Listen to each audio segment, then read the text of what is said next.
এমন অনেক ঈদ গেছে, মারে সালাম কইরা, চেয়ারম্যান ভাই সালাম কইরা ঈদগার মাঠে গেছি। এবারে নতুন কাপড় পরছি, কিন্তু ঈদের ফিলিংস আসে না। কেন? ওই যে মা যে আমার ফিলিংসের অক্সিজেন ছিল, সেই অক্সিজেনটা আমার ডিকশনারি থেকে মুছে গেছে। এই জন্য আমি বলছিলাম, কত পোলাপান মার খেদমত করে এখানে উলিয়া বয়ে রয়েছে, আপনি টেরও পাইতেন না। আরে আবদাল হইয়া বসে রয়েছে, ওলি আল্লাহ হইয়া বসে রয়েছে, কুতুব হইয়া বসে রয়েছে, সালিহিন হইয়া বসে রয়েছে। খবর নিয়ে দেখেন, দেশে তার এলেম বেশি নাই, তার বেশি আমল নাই, কিন্তু মার দোয়া আছে। এই দোয়ার কারণে আল্লাহর মাহবুব বান্দা হয়ে গেছে। হাত করে বলেন ঠিক কিনা বলেন।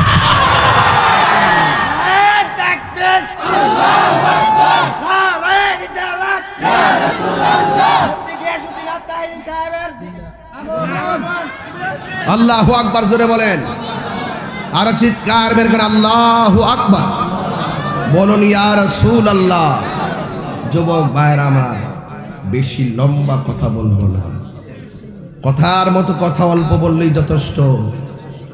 জানার নাম ঈমান না, মানার নাম ঈমান। কথা বলেন না কেন আপনারা? আরে জানার নাম ঈমান না। আরে সন্তান, তুই কেমন সন্তান রে? পাশের ঘরে বসে 8 প্রকার ইফতার দিয়ে ইফতার করো, আর মা দুঃখিনী কোন রকম ভাবে টিউবওয়েলের পানি দিয়ে ইফতার করে। আল্লাহর কসম কইরা বলি, ইহকালও ভুগবা, আখিরাতেও ভুগবা। এই পৃথিবীতে নামাজ পড়ো নাই, হিসাব হবে হাসরের মাঠে। রোজা রাখো নাই, হিসাব হবে হাসরের মাঠে। হজ করো নাই, হিসাব হবে হাসরের মাঠে। যাকাত দাও নাই, হিসাব হবে হাসরের মাঠে। কিন্তু মা বাপরে কষ্ট দিয়েছো, দুনিয়া তো ভুগবা, কবরও ভুগবা, হাসরও ভুগবা, জাহান্নামেও যাইবা। কথা বলেন ঠিক কিনা বলেন?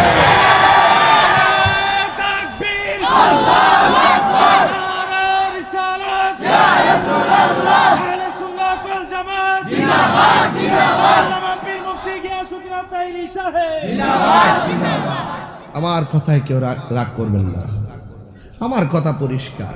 আমার চাইতে সুরকার বক্তার অভাব নাই দেশে, অনেক এলেমদার মানুষের অভাব নাই।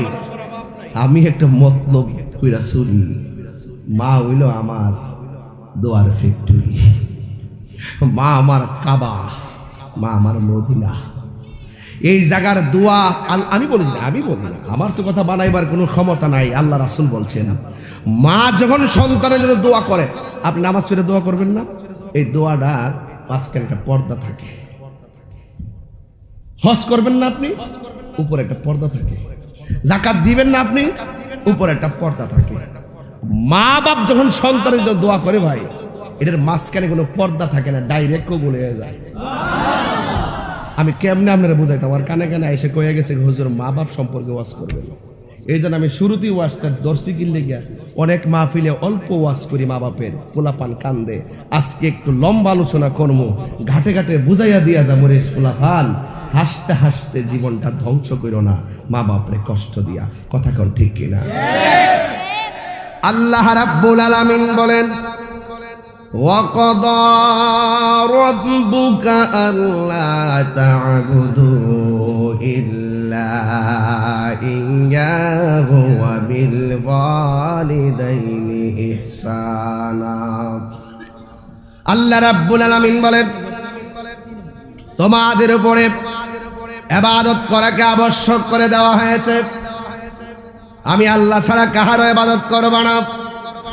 সাজদা পাওয়ার মালিক হলো একজন, জবান খুলে বলুন তিনি কে?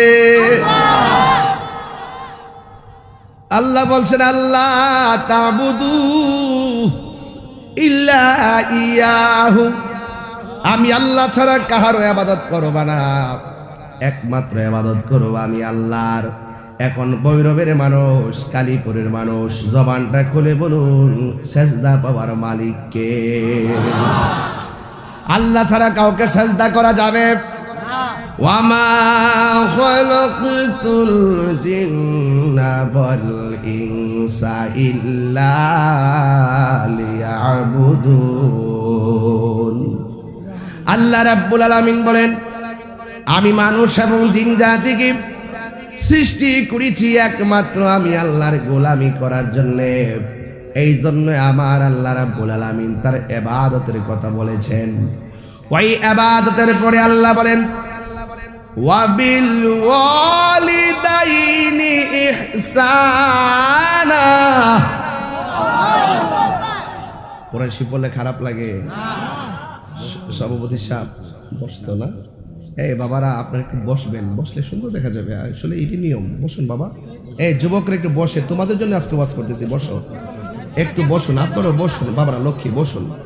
আপনাদের জন্য কথা বলতেছি, আপনারা আছেন বলেই তো আজকে আমরা তাহিরি, আপনারা ওয়াজ শোনেন বলেই তো আমরা গর্ববোধ করে বলি যে আমরা আপনাদেরই লোক, ঠিক না?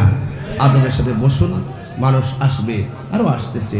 আমার মনে হয় পুরুষ যা হয়েছেন, আমার মুরিদানরা বলছে এর চাইতে 3 গুণ বেশি মহিলারা।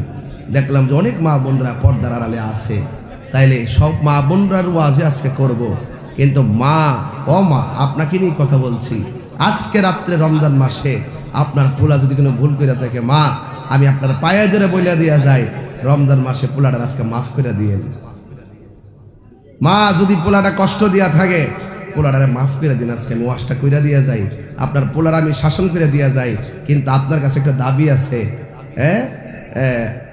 আমি তো জজ সাহেব তো বলে যদি বাদী বিবাদী মিল্লা যায়, মীমাংসা হয়ে যায়, আপনি একটু আপনার সন্তানটার আজকে মাফ করে দিন, এটা আপনার পায়ে ধরে কয়ে যায়, মনে আজকে কষ্ট রাখেন না, মাফ করে দিন ইনশাল্লাহ। কন্যা গেলে গে আর আপনাকে কয়া দিয়া যায়, আজকে ওয়াজ শোনার পরে মারে যায় কেবে না, মা তাহির হুজুর তো ওয়াজ করছে, আমি ভুল করছি, আপনি আমার মাফ করে দিন।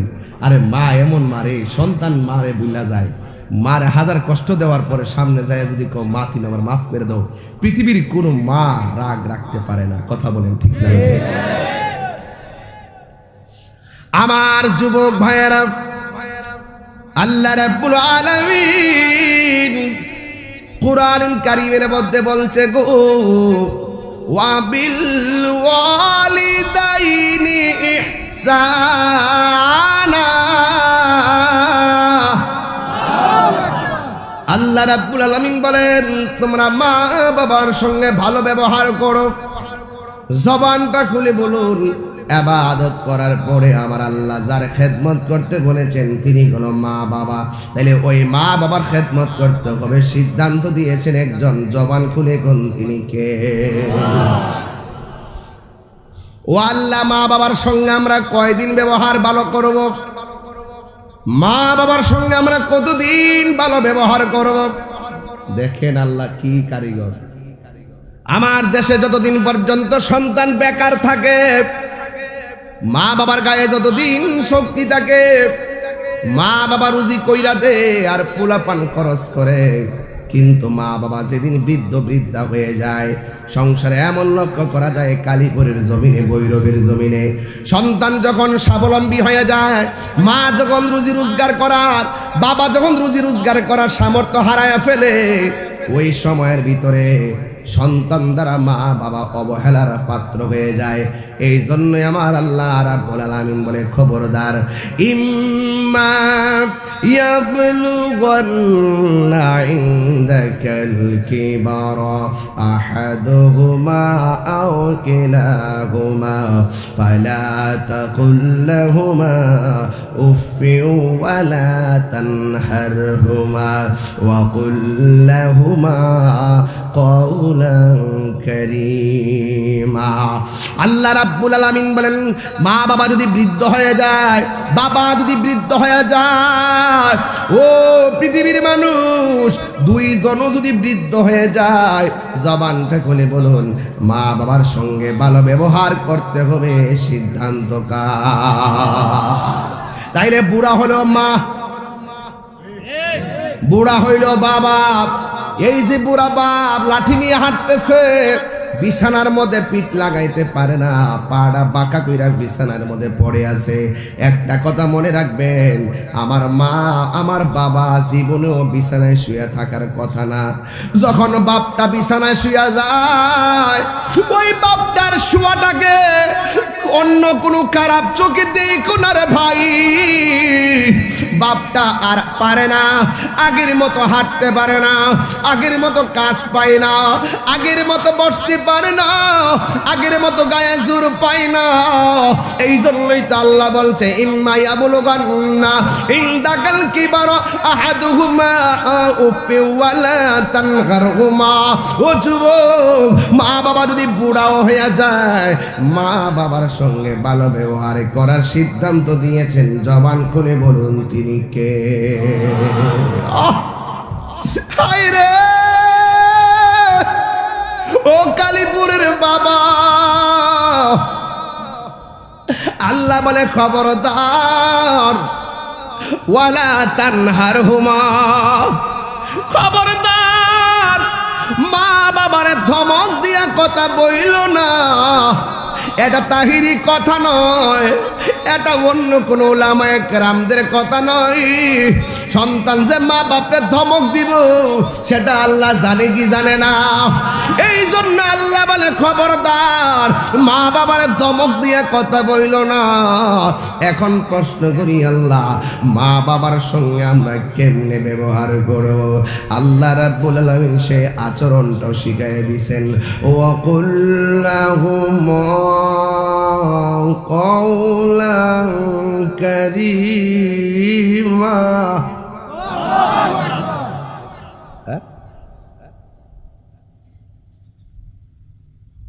وَقُلْ لَهُمَا قَوْلًا كَرِيمًا।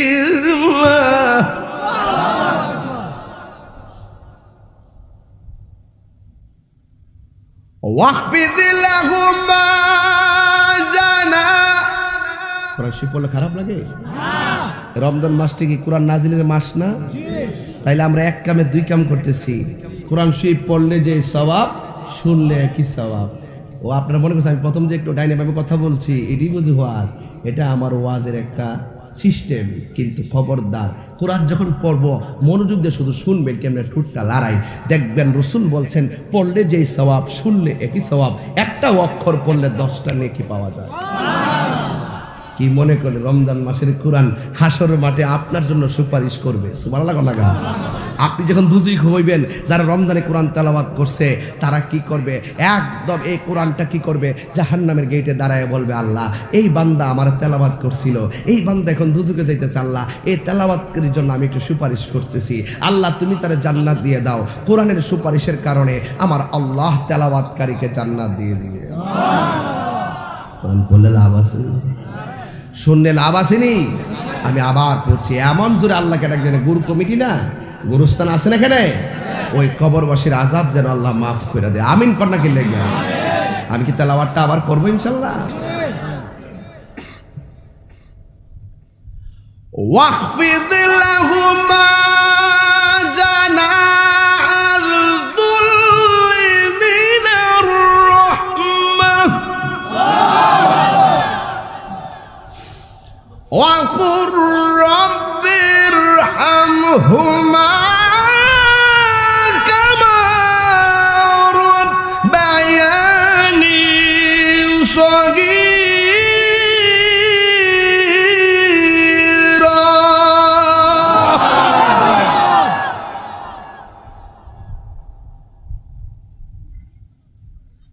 মা বাবার সঙ্গে গেট আপ দিয়ে কথা বললে চলবে? দমক দিয়ে কথা বললে চলবে? আল্লাহ বলছেন মা বাবার সঙ্গে মহব্বতের চাদর বিছিয়ে কথা বলো। আর আল্লাহর কাছে বলবা, আল্লাহ মা বাপ আমাকে ছোটবেলায় যেমন করে মায়া করে লালন পালন করছেন, আমার মা বাবাকে কবরে তুমি এমন ভাবে মায়া করো।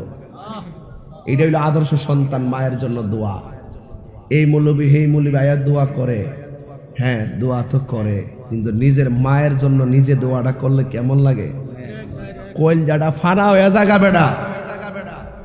কারণ নিঃস্বার্থে ভাল, একটা গজল গাই ভাই, নিঃস্বার্থে ভালোবাসে শুধু আমার মা। একদম খেয়াল করে বলবেন, নিঃস্বার্থে ভালোবাসে শুধু আমার মা। ভবে যার তুলনা নাই, নিঃস্বার্থে ভালোবাসে শুধু আমার মা। ভবে যার তুলনা নাই, সেই মা তোমার চলে গেলে গো, সেই মা তোমার চলে গেলে সার হইব কান্দন। এই জগতে কেউ হবে না মায়েরই মতো, এই জগতে কেউ হবে না মায়েরই মতো। মা তোর আপন কইর যতন, আল্লাহ কোন আল্লাহ। মা তোর আপন কইর যতন, মা ও মূল্যধন। এই জগতে কেউ হবে না মায়েরই মতো, এই জগতে কেউ হবে না মায়েরই মতো। মা কেন এত দামি জানে না, আমার ওয়াজ শুরু হয়ে গেছে এখন থেকে। আহা মা কেন এত দামি জানে না সকলে, জানতো যদি পড়তো দেখে কোরআন হাদিস খুলে। একটি হজের সওয়াব মিলে, একটি হে মাকে একবার দেখিলে, মা কেন এত দামি জানে না সকলে, বলো মা কেন না সকলে। দুটি বছর পান করালো মায়ের বুকের দুধ, খুলে পিঠে নিয়ে আমায় দিতেন কত সুখ। দুটি বছর পান করালো মায়ের বুকের দুধ, খুলে পিঠে নিয়ে আমায় দিতেন কত সুখ। সেই মায়ের কষ্ট দিলে, সেই মায়ের খোদার রসটলে, মা গেল এত দামি জানে না সকলে, বলো মা গেল এত দামি না সকলে।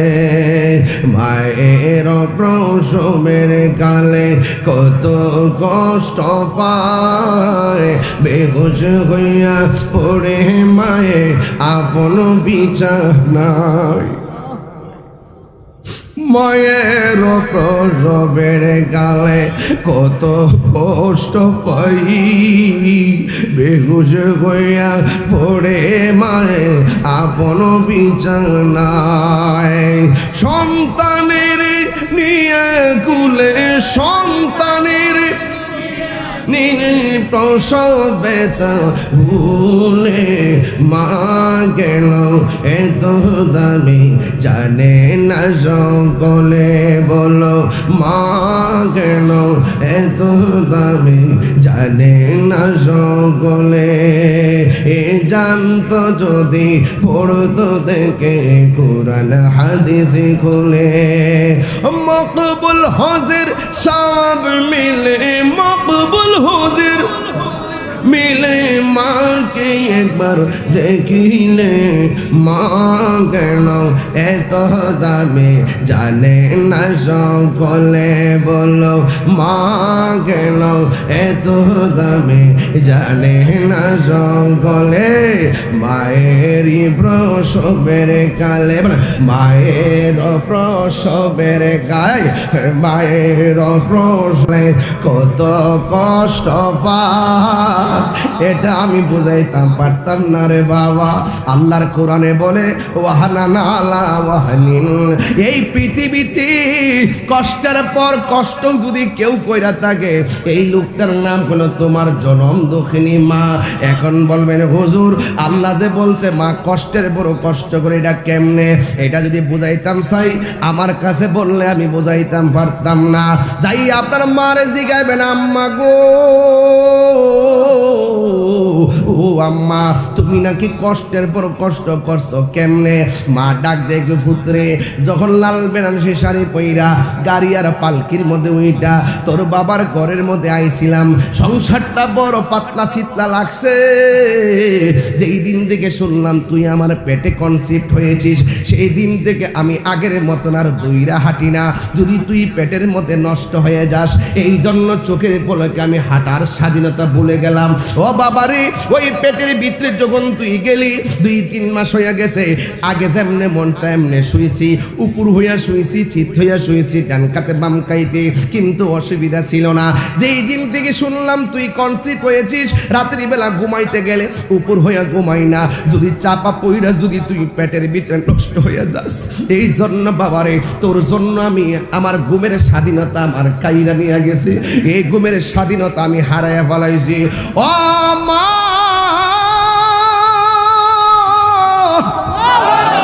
আর কি কষ্ট।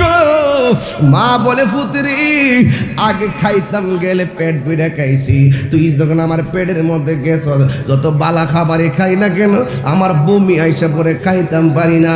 ও পুত্রি একটা কষ্ট হইল তুই আমার খাবারের স্বাধীনতা আমি তোর কারণে হারাইয়া ফেলাইছি। এবার 4 নম্বর গেল, 5 নম্বর কি গো মা? মা কি কই জানেননি? তোরে পেটের মধ্যে লইয়া পেটটা ভারী হয়ে গেছে, তুই নড়াচড়া করস, কিন্তু আমি রাতের বেলা ঘুমাইতে গেলে তুই আমার পেটের মধ্যে নড়া যখন দেস আমার কানের মধ্যে আওয়াজটা বাসে তখন আমি ঘুমাইতাম পারি না। যাই সারা রাত তোরে লইয়া আমি ডান কাতে বাম কাতে যেমনি ঘুমাইয়া গেছি কিন্তু চোখটা লাগতে পারে নাই। হঠাৎ করে আমার তল পেটের মধ্যে কলিজা বরাবর এমন লাথি মারছত রে, চোখের পলকে আমার ঘুম ভাঙা গেছে, আমি আর সারা রাত চোখের পানি ফালাইয়া ঘুমাইতাম পারি নাই। ও পুত্রে কেমনে কষ্ট করছি, আর আমি 8টা ঘন্টা কেন 5টা ঘন্টা কেন 10টা মিনিট আমি ঘুমাইতাম পারি নাই, তোর কারণে আমি ঘুমের স্বাধীনতা হারাইয়া ফেলাইছি। ও আম্মা 6 নম্বরটা তো শুনলাম, 7 নম্বরটা কি গো আম্মা? 7 নম্বর কই পুত্রে হঠাৎ করে এমন বেদনা উঠছে, তখন আমি তোর বাড়ির চাচিরে ডাক দিলাম, দেওয়ার পরে ঘরের দরজা লাগাইয়া দিল, জানালাটা লাগাইয়া দিল, লাগাইয়া দিয়া ঘরের ভিতরে যখন ঢুইকা গেছে তখন তুই দুনিয়ার আলু বাতাস দেখবার লাইগা পেটের মধ্যে এমন জোরে লাথি মারস, তখন আমি তোর চাচিরে কইছি আমার একটা ছুরি দে, আমার একটা ছুরি দে। আগে যদি জানতাম পেটের মধ্যে বাচ্চা নেওয়া এত কষ্ট,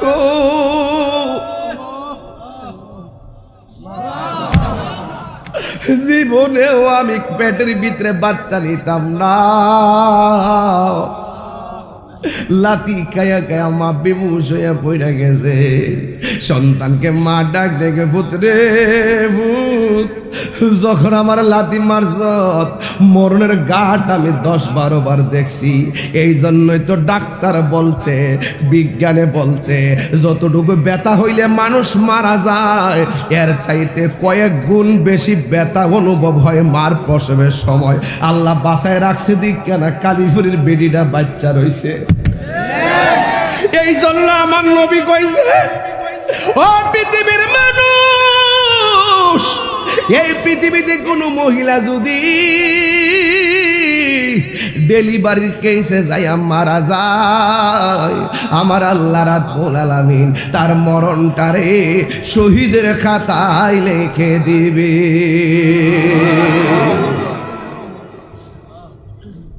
হ্যাঁ বন্ধু,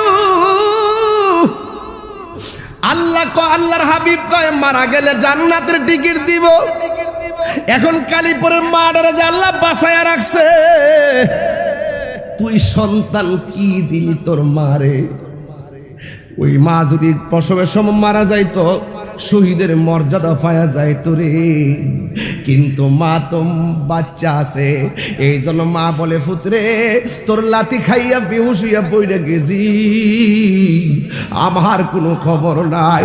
পাশের মহিলার ডাক দিয়ে কি সখিনা গো কান্দো না, আল্লাহ তোমার একটা মানিক দিছে, কিন্তু কথা কয় না, হাতও লড়ে না, পায়ও লড়ে না, এই চোখের গুড়া দিয়ে আমার পানি জরতাছে, হাড় ঠোঁটটাও লড়াই না।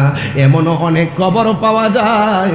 আজকে আমি রায়পুরা গেছিলাম, রায়পুরা যাওয়ার পরে আমার একটা মহিলা কই হুজুর আমার মেয়েটা ডেলিভারির কেসে মারা গেছে। আমি তারে কইলাম আম্মা গো হায়াত মত তো আল্লাহ লিখা রাখছে, তবে তোমার মেয়ের ভাগ্যটা বড় ভালো।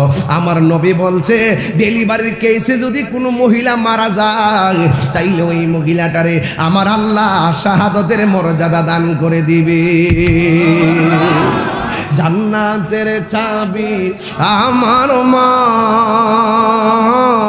আমার জান্নাতের চাবি আমার মা।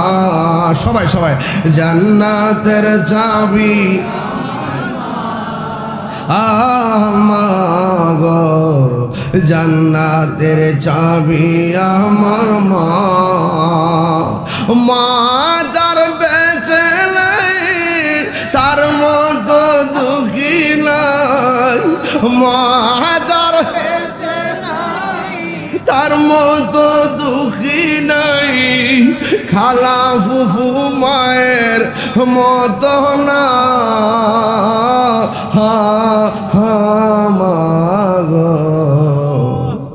জান্নাতের যাবি আমার মা,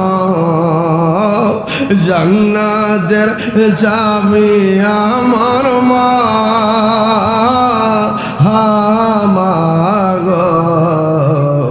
জান্নাতের চাবি আমার মা। বন্ধু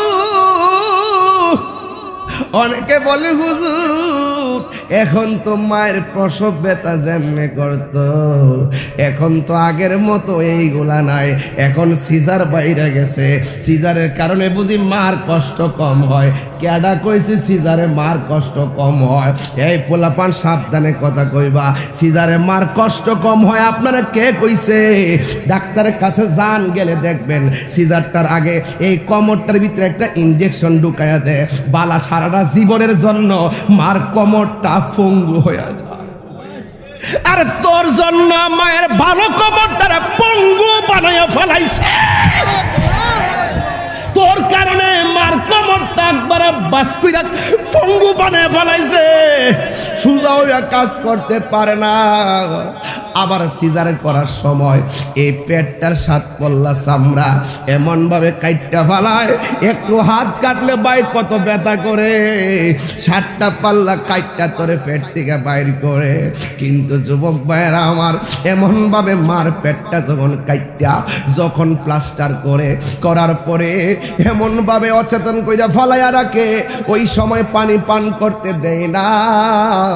একবার যখন অবশ কইরা কাজটা করে, অবস্থা যখন হুশ আসে, ওই সময় এমন কিছু মাকে দেখা যায় এমন ভাবে একটা ছিটকানি মারে, ওই ছিটকারির কারণে, ওই সিডের কারণে কয় আমারে বিষ আইনা দে, আমারে ছুরি আইনা দে, এই জিন্দিগি আমি রাখবো না। এই হলো সিজারের মার কান্না।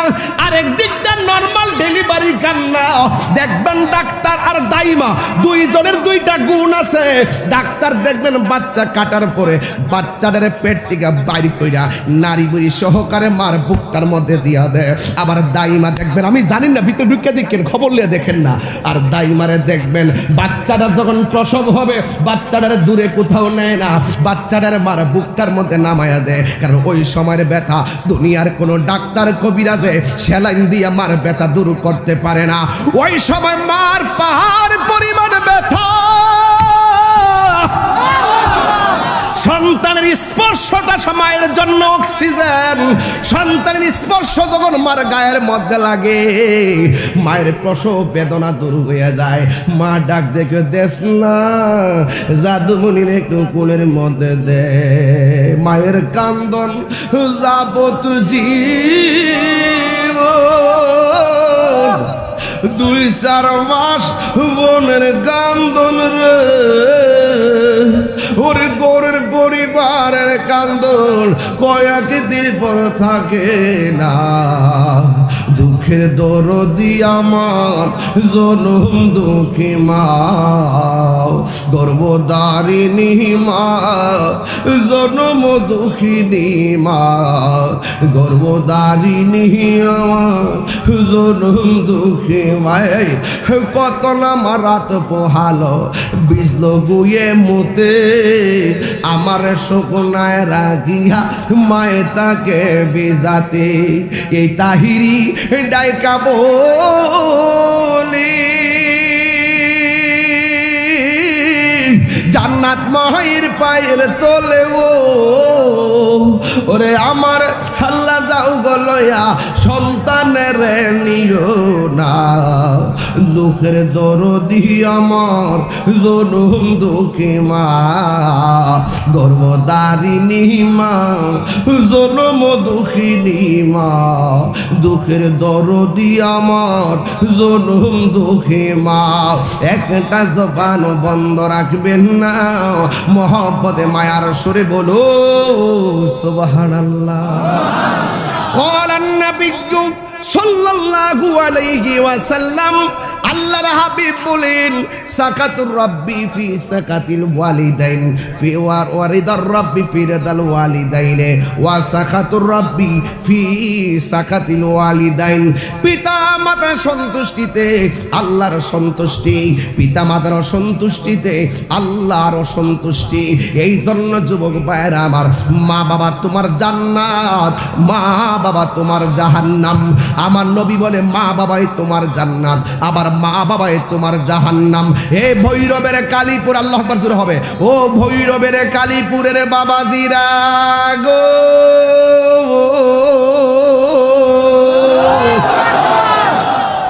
আমরা মা বাবার খেদমত চাই কি চাই না? এই জন্য যুবক ভাইয়েরা আমার, মা বাবার সঙ্গে ভালো ব্যবহার করলে আপনি জান্নাতে যাবেন, আর মা বাবার সঙ্গে খারাপ ব্যবহার করলে আপনি দুজকে যাবেন। এই জন্য যুবক ভাইয়েরা আমার, আমার নবী আপনার নবী বলেছেন, আল জান্নাতু তাহাতা আকদামিল উম্মাহাত, মায়ের পায়ের নিচে সন্তানের জান্নাত। এই জন্য যুবক পোলাপান যারা বিয়ে শাদী করেন নাই, এখন মোটামুটি মার সম্মান করেন। আমার দেশের মধ্যে বিয়ে শাদী করার পরে মার সম্মান কমে যায়, এমন কিছু সংসার আছে না নাই? বিয়ে করার পরে একমাত্র বউয়ের পাল্লায় পইরা ছেলেটা মারে ভুল বুঝে। ভাই, এটা সত্য কথা বললাম, সত্য কথা, এটার মধ্যে কোনো সন্দেহ নাই। সে বিয়া কইরাই না বউর কয়, আমিলাম ঘরের সবচাইতে নিডার, মা বাপ ভাই বোন তা খাল্লি পাল্লি। তখন এই বউটা গাড়ির মধ্যে চাঙ্গর মধ্যে উঠটা বসে। যদি প্রথম রাইতে কইতো, দেখো তুমি যদি আমার মাডারে সম্মান করো, আমি তোমার ইজ্জত করব।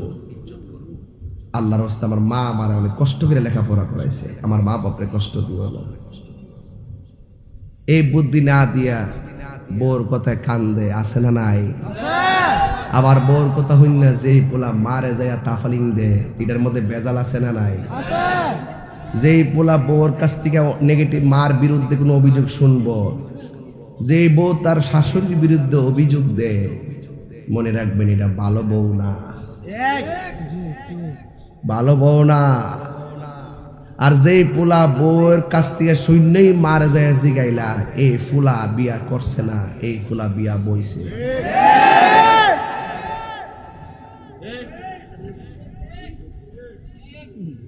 এই ফুলা বিয়া যদি বিয়া করতো তুলি কলিলে, হ্যাঁ আসলে কথাটা তো খারাপ কথা, রাহো আমি জিগামু জিগামু কইয়া গড়তে বাড়ি দিলে গেলে কি এর জিগামু, কি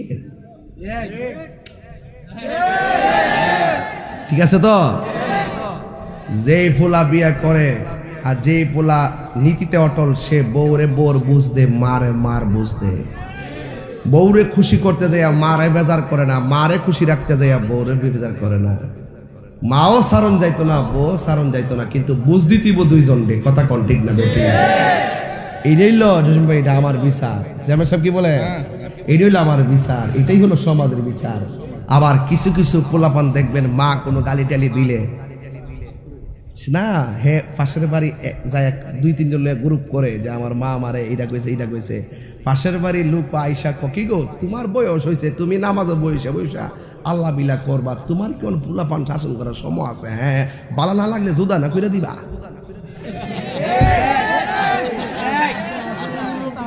বাইরে সংসারে 3টা ভাই থাকলে দেখবেন একটা করে পরিবারটা ধরে রাখবার লেগে আসে, আন্ডা দিয়ে চেষ্টা করে। কথা কোন ঠিক না বেটি? একটা ফ্যামিলিতে 4টা ভাই থাকলে একটা থাহে উল্টা, হ্যাঁ সংসারটা মিলে রাখবার লেগে চেষ্টা করে। আর সাথে যেটা আছে হ্যাঁ কোন রকম ভাবে আলাদা হইতো গা, এটারে কান ফরা দেয়, কান ফরা। আমরা সমাজে কিছু কান ফরার মানুষ আছে, মার বিরুদ্ধে সন্তানের কাছ থেকে স্টেটমেন্ট শুনে। প্রকৃত সর্দার মাতবর যারা, মার বিরুদ্ধে সন্তানের কোনো স্টেটমেন্ট নাই। তোর মা 1000বার গালি দিছে, অন্যায় তোর ওই থেকে মাফসা।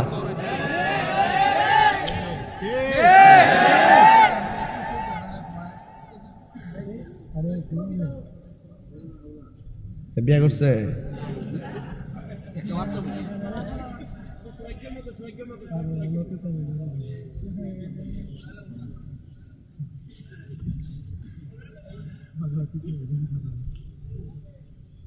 একটা গজলের বই আছে, যদি পারেন 50 টাকা করে নিয়ে যান, অনেক গজল আছে